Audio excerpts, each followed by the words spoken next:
To say the least, the reaction to Diablo 3 has been mixed. Critically, the PC iteration was well received, and commercially, it was a smash hit and one of the best-selling games the platform has ever seen. But it's hard to talk about the game without the contention surrounding it.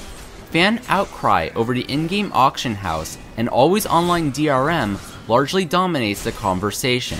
But Blizzard is opening up the gates of hell for console players, promising the loot grind without the controversy. So what's the verdict on Diablo 3 for console?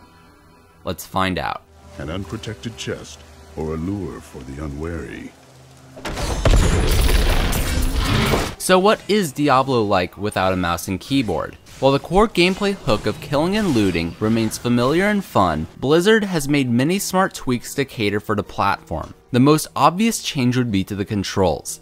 Say goodbye to pointing and clicking, and hello to direct character movement. They've even added a dodge ability mapped to the right analog stick. While playing Diablo 3 on a controller is a less active experience than playing a typical action game, or even pointing and clicking on the PC version, the trade-off works. The variety of abilities at your disposal is still satisfying, and the freedom of movement is a welcome addition. Unfortunately, there's little to no rumble, which could have made the combat feel all the more brutal. The UI has gone through a complete overhaul. Radial menus were the way to go, and it's all very user-friendly. Another big change is the tweaked loot drops. Drop rates for junk items are scaled down, and the rate at which you acquire rare gear has been increased. This ends up being a double-edged sword. While legendary gear is always nice, there are certain sections of the game that can be a bit mindless with a decked out barbarian. Easily the best addition is local co-op. While online play is still available, you and up to 3 friends can play together on the same screen and battle the forces of hell together.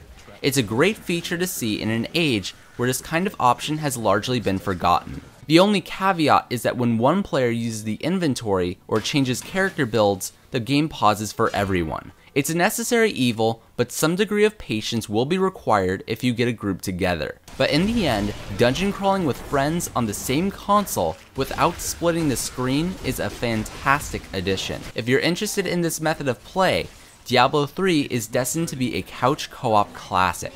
But it's arguable that the additions aren't as important as the exclusions. The always online DRM and the auction house are not present in this version. This means that you can play single player if you're offline, server maintenance won't bar you from playing, you don't need a Battle.net account, and there's no player-driven market to alter the economy. While the console version won't fix longtime fans' complaints over Diablo 3's simplified itemization, if you're interested in the console version, you're probably new to the series anyway, and will find a satisfying action RPG to dig your teeth into. To say the least, Diablo 3 is addictive. Smash, kill, loot, repeat.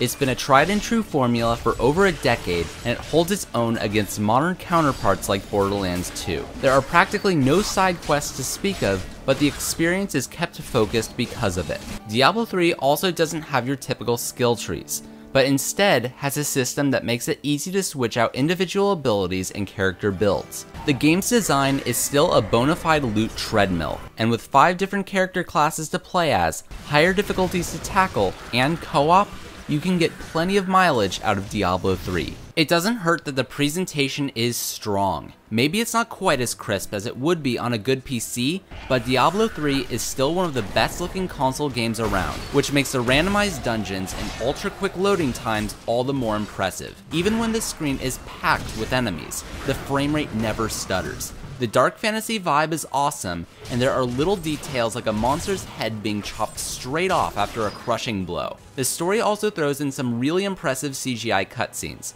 However, these cinematics on the 360 have a slight graininess to them, but it's a small complaint. The sound also deserves credit. The ambiance and the sheer bombast of combat come together excellently. The voice acting is especially enjoyable, whether it's serious or even slightly cheesy. All of the brutes from below, Captain. What do we do? Private, if you need to be told which end of the sword goes where, you haven't been paying attention. Fight to your last breath, lads! The console version of Diablo 3 is a fantastic port with smart adjustments for the platform. Is it the definitive version of Diablo 3? Well, that depends on what controller method you prefer and how much playing offline, the auction house, and local co-op all mean to you. But in the end, Diablo 3 is still the epitome of dungeon crawling. Grab some friends and prepare to fight the forces of hell.